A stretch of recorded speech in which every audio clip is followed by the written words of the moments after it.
ওকে। আসসালামু আলাইকুম, সবাইকে শুভেচ্ছা জানাচ্ছি। মাসুম মাহবুব, দেখছেন ওপেন দ্য ইউটিউব চ্যানেল এবং মাসুম মাহবুব ফেসবুক পেজ। আমার স্টুডিওতে এই মুহূর্তে বিদ্যুৎ নাই। ব্যাকআপে চলছে, রুম গরম হতে শুরু করছে আর কি। কি করব, দেশ ছেড়ে চলে যাবো কিনা আবার বুঝতেছি না। এমন এক দেশে আসছে যে দেশে বিদ্যুৎ নিয়ে আমাদের সারা জীবন ভোগান্তির মধ্যে পড়তে হচ্ছে। সারাদিনই বিদ্যুৎ যাচ্ছে আর আসছে, যাচ্ছে আর আসছে। মানে বিদ্যুৎ থাকার চেয়ে বেশিরভাগই চলে যাচ্ছে। ৫৪ বছর ধরে এই দেশ কতটুকু এগিয়েছে আমাদের বিদ্যুৎ ব্যবস্থার দিকে আর হাসপাতালের দিকে তাকালে বুঝতে পারবেন। তারপরও আমরা আছি কি নিয়ে জানেন? খাম্বা আর গুপ্ত শব্দ নিয়ে। লজ্জা লাগে আমার আসলে সত্যিকার অর্থে আমি নিজেই লজ্জিত যে আমরা কোন দেশে বাস করি। যে দেশটাকে সংস্কারের জন্য, যে দেশটাকে এগিয়ে নেয়ার জন্য আমাদের কাজ করা উচিত, আমরা এখন গুপ্ত শব্দ নিয়ে আছি আর খাম্বা শব্দ নিয়ে আছি। একদল বলে গুপ্ত, একদল বলে খাম্বা। অথচ দেখেন আমাদের অবস্থা কি? খুবই দুঃখজনক ব্যাপার। বাংলাদেশের মানুষ যদি সচেতন না হয় আর বাংলাদেশের মানুষ যদি এরকম গর্দভ হয়, এই দেশ কখনো আগাবে না। নেতারা চুরি করবে, দেশ লুট করবে, সুইস ব্যাংকে টাকা জমা করবে আর আমরা সারা জীবন গুপ্ত আর খাম্বা নিয়ে পড়ে থাকবো। এইজন্য এই দেশের মানুষের জন্য আসলে আর মানে কি বলবো, ভালোবাসাটা কমে যাচ্ছে আস্তে, আস্তে। দর্শক, চলেন আমরা আসলে যে খবর দেওয়ার জন্য এসেছি সেই খবরে যাই। সবাই শুনতে এবং দেখতে পাচ্ছেন। ভাই হাদী সম্পর্কে কিছু বললেন। কি বলবো, হাদী তো জীবনটা দিয়ে চলে গেল দেশের জন্য। আর এই দেশ হাদীকে মনে রাখেনি, হাদীকে ভুলে গেছে। আর যারা এই দেশের জন্য লড়াই করে হাসিনাকে তাড়িয়ে একটা দেশ নতুন করে স্বাধীন করেছে, তারা নাকি এখন গুপ্ত হয়ে গেছে। চলেন, আর কিছু বলার নেই। জি ভাই, চট্টগ্রামের লোকজন দেখতে পাচ্ছি সব।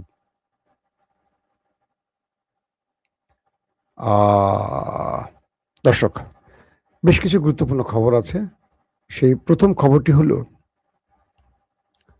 মার্কিন প্রেসিডেন্ট ডোনাল্ড ট্রাম্প আমেরিকার ইতিহাসে সবচেয়ে বড় বিপদে ফেলে দিয়েছেন। এটা ইতিমধ্যে বিভিন্ন মার্কিন গণমাধ্যম সেটাকে প্রকাশ করছে। এবং ট্রাম্প যদি কখনো বুঝতে পারতেন যে তার এই পরিণতি হবে, তাহলে তিনি ইরানের সাথে কখনো যুদ্ধে জড়াতেন না। এটা নিয়ে কিছু দুর্দান্ত তথ্য আপনাদের দেব। পাশাপাশি পাকিস্তানের আসিম মনির বা পাকিস্তান রাষ্ট্রটি এই মুহূর্তে সবচেয়ে আলোচিত একটি দেশ।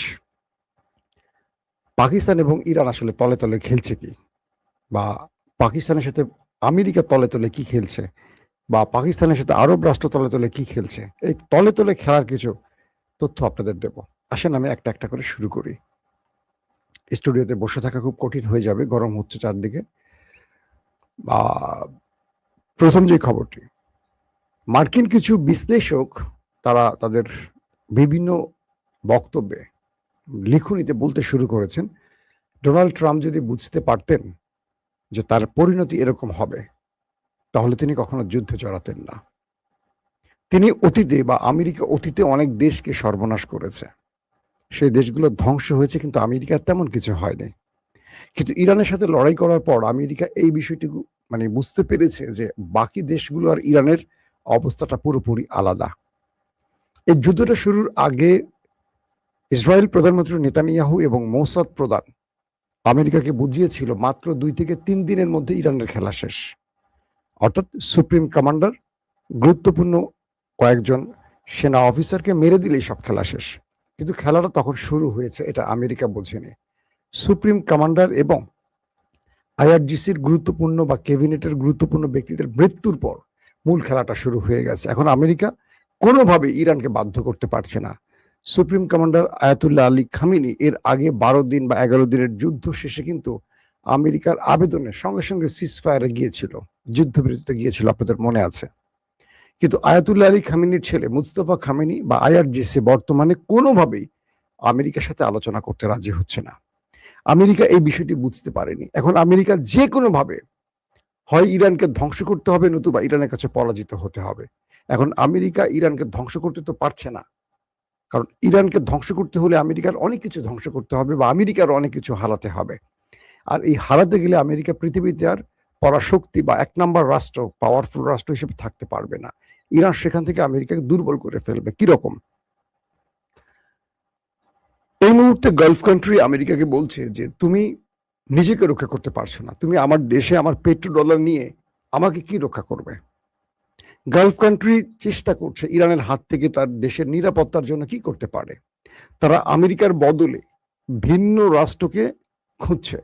বলা হচ্ছে যে দুটো রাষ্ট্রকে তারা মাথায় রেখেছে, একটি রাশিয়া, একটা চীন। ইরানের হাত থেকে বাঁচতে হলে দুটো দেশই কেবল বড় ভূমিকা রাখতে পারে, চীন এবং রাশিয়া। আর আমেরিকা কেন পারবে না? কারণ আমেরিকাকে এই 40 দিনের যুদ্ধে যে ধোলাইটা ইরান দিয়েছে গালফ কান্ট্রির ভিতরে, আমেরিকার যত প্রতিরক্ষা ব্যবস্থা আছে, সামরিক বড় বড় স্থাপনা আছে, আমেরিকার যুদ্ধ বিমান আছে, আমেরিকার F-35 আছে, আমেরিকার রিফুয়েলিং ট্যাঙ্কার আছে, আমেরিকার কি বলবে প্যাট্রিয়ট কিংবা থার্ড আছে প্রতিরক্ষা ব্যবস্থা, আমেরিকার যেই কি বলবো যে মধ্যপ্রাচ্যকে রক্ষায় যে তাদের প্রতিরক্ষা আরো যে ব্যবস্থাগুলো আছে, রাডার সিস্টেম থেকে শুরু করে সবই ধ্বংস করে ফেলেছে ইরান। অর্থাৎ আমেরিকার যুগের পর যুগ ধরে গালফ কান্ট্রিতে নিজেকে যে শক্তিশালী অবস্থানে তৈরি করেছে, নিজের যে প্রতিরক্ষা বহু তৈরি করেছে, সবকিছু তছনছ করে দিয়েছে ইরান মিসাইল এবং ড্রোন দিয়ে। এখন গালফ কান্ট্রি এটুকু বুঝতে পারছে যে আমেরিকা কখনো ইরানকে ঠেকাতে পারবে না। আমেরিকা 40 দিনে সেই পরীক্ষায় ফেল করে গেছে।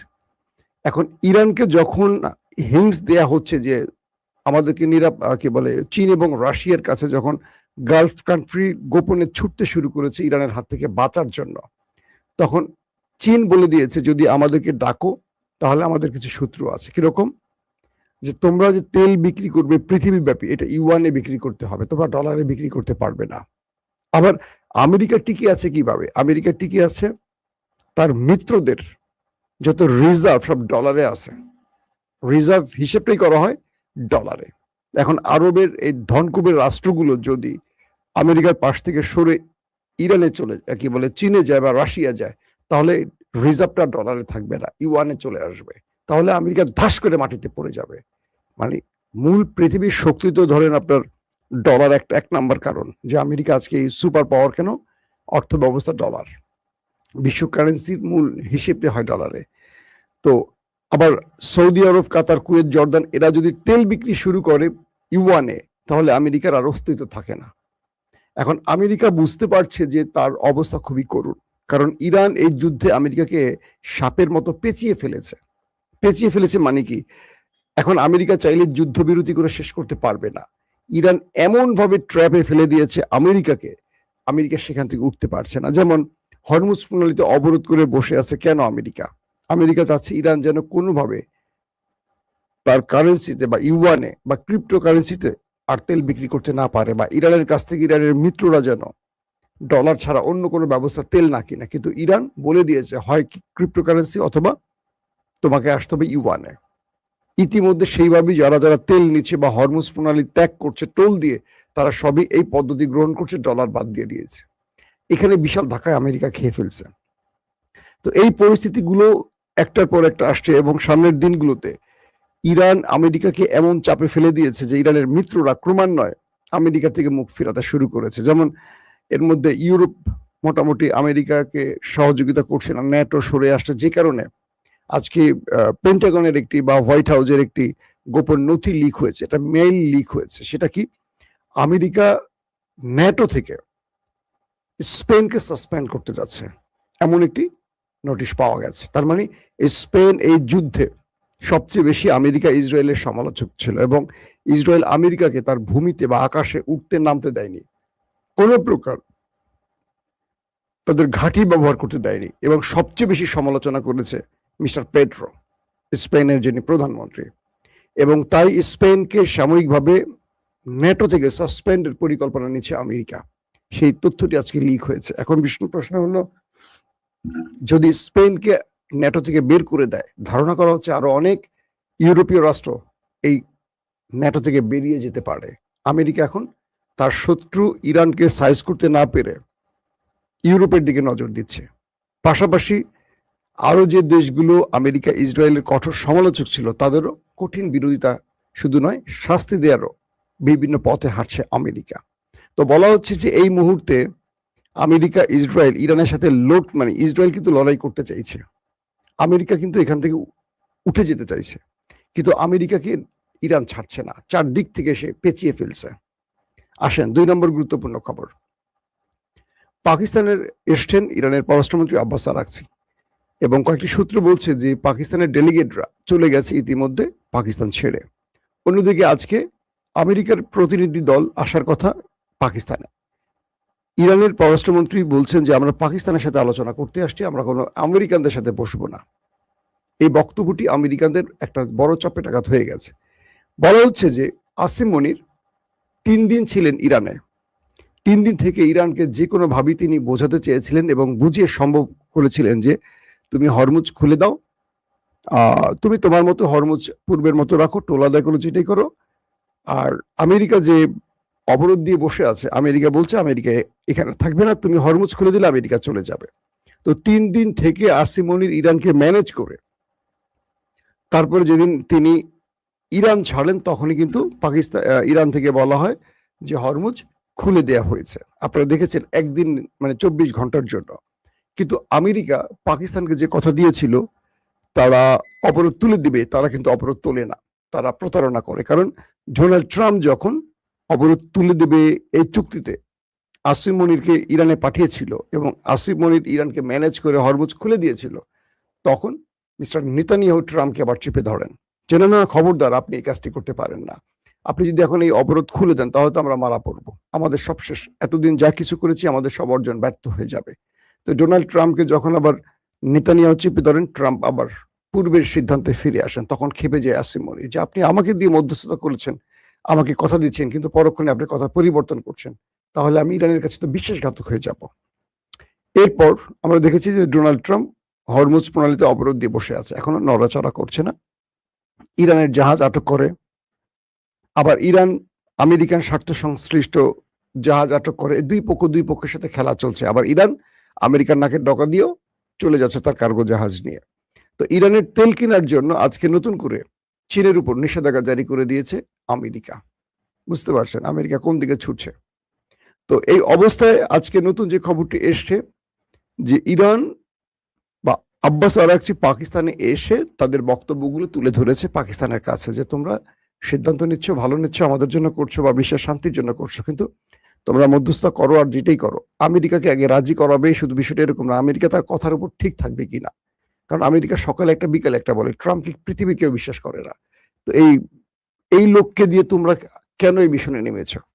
তো এছাড়া আরো যে ইরানের কিছু পরিকল্পনা আছে সেই বিষয়গুলো পাকিস্তানকে বলা হয়েছে এবং ইরান স্পষ্ট বলে দিয়েছে পাকিস্তানকে যে আমরা নিউক্লিয়ার ইস্যুতে আমেরিকার সাথে কোনো কথা বলতে রাজি না।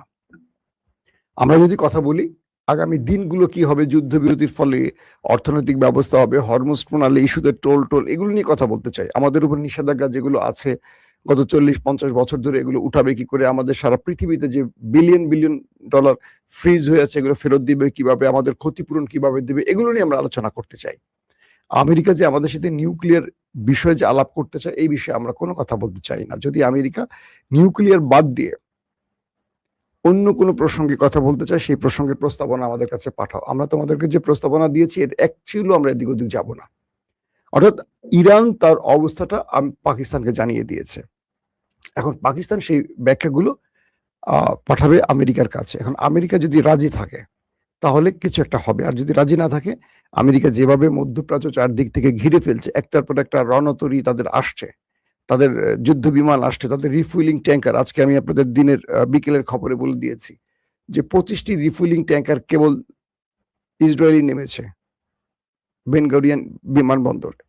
সৌদি আরব, কুয়েত, কাতার, আরব আমিরাতে প্রচুর যুদ্ধ বিমান ঢুকছে, প্রচুর রিফুয়েলিং ট্যাঙ্কার ঢুকছে, ড্রোন ঢুকছে, বিভিন্ন ইকুইপমেন্ট ঢুকছে, প্রচুর অস্ত্র ঢুকছে। অর্থাৎ বলা হচ্ছে যে আমেরিকা একদিকে আলোচনার কথা বললেও পুরো মধ্যপ্রাচ্যে আরেকটি ক্যান্টনমেন্ট তৈরি করার কাজ করছে এবং প্রচুর সেনা ঢুকছে, কমান্ডো ঢুকছে, প্যারাট্রুপার ঢুকছে। এদেরকে নিয়ে আমেরিকা একটা বড় অ্যাডভেঞ্চারে যাবে, এটা মোটামুটি নিশ্চিত হয়ে গেছে। তো এই পরিস্থিতির মধ্যে ইরানের জাতীয় নিরাপত্তা প্রধান ইব্রাহিম সাহেব বলেছেন যে আমরা আমেরিকার সাথে আর কোনো আলোচনায় বসবো না, আমেরিকা হরমুজ ছেড়ে দেবে, এটাই চূড়ান্ত সিদ্ধান্ত। এবং হরমুজ ইরানের, এখান থেকে ইরান টোল আদায় করবে, ইরান যার কাছ থেকে টোল আদায় করবে আবার কারো কাছ থেকে মন চাইলে করবে না, সেটা ইরানের সিদ্ধান্ত। কিন্তু এখান থেকে আর কোনো বিষয় ইরানের আমেরিকার কাছ থেকে আর কোনো অনুমতি প্রয়োজন হবে বা আমেরিকার সাথে কোনো বিষয় সমঝোতা করবে এরকম না। যদি আমেরিকা চায় যুদ্ধ করতে, আমরা প্রস্তুত আছি। তবে আমেরিকাকে যুদ্ধে আসতে হবে লং টাইম প্রসেসে, শর্ট টাইমে না। আমেরিকা যা চিন্তা করছে তার চেয়ে বেশি আমরা তাদেরকে প্রতি উত্তর দেব। তো এই বিষয়গুলো এখন আবারও আমেরিকার জন্য টেনশনের কারণ হয়ে গেছে। অন্যদিকে ইসরায়েল লেবাননে এখন আক্রমণ চালাচ্ছে। ট্রাম্প ৩ সপ্তাহ যুদ্ধবিরতি ঘোষণার পরও লেবাননে থেমে থেমে দক্ষিণাঞ্চলে সাউথ লেবাননে ওই দেশটি এখন হামলা করছে। তাই লেবাননরা বলছে যে এই যুদ্ধবিরতির কোনো অর্থই নেই। একদিকে যুদ্ধবিরতি বলছে, অন্যদিকে হামলা করছে। তো এই সবকিছু মিলে আজকে একটি তথ্য দেখলাম, প্রায় ২,০০০-এর অধিক লেবানিজকে হত্যা করেছে নেতাকাকুর দেশটি। ৭,০০০-এর অধিক আহত, ১ মিলিয়ন মানুষ দেশ ছাড়া। এই পরিস্থিতির মধ্যে আসলে কোনোভাবে শান্তি চুক্তি সম্ভব নয় বলে দিয়েছে লেবানন। তো ইরান এই মুহূর্তে একদম হার্ড লাইনে আছে। যদি যুদ্ধ চাও আসো, যুদ্ধ করো। আর যদি মনে করো তুমি আলোচনা করতে চাও, পূর্বেই আগে আমার শর্ত মানো। কি কি তুমি শর্ত মানতে রাজি আছো সেটা আগে আমাকে জানাও। তবে নিউক্লিয়ার ইস্যুতে আর কোনো কথা হবে না। এটা ইরান যেই পর্যায়ে রেখেছে সেই পর্যায়ে থাকবে। এটা লম্বা প্রসেস। এটা একদিনই বন্ধ করে দিবে, একদিনই এটা করবে, এটা সম্ভব নয়। তার মানে আমরা এটুকু বুঝতে পারছি যে পাকিস্তান সফর থেকেও বড় কিছু আসছে না। তবে আসিম মনির চেষ্টা করছেন দুই পক্ষকে যে কোনো ভাবেই হোক রাজি করিয়ে একটা ফলপ্রসূ আলোচনার মাধ্যমে যুদ্ধটাকে বন্ধ করার জন্য। প্রত্যেকে ভালো থাকবেন। আল্লাহ হাফেজ।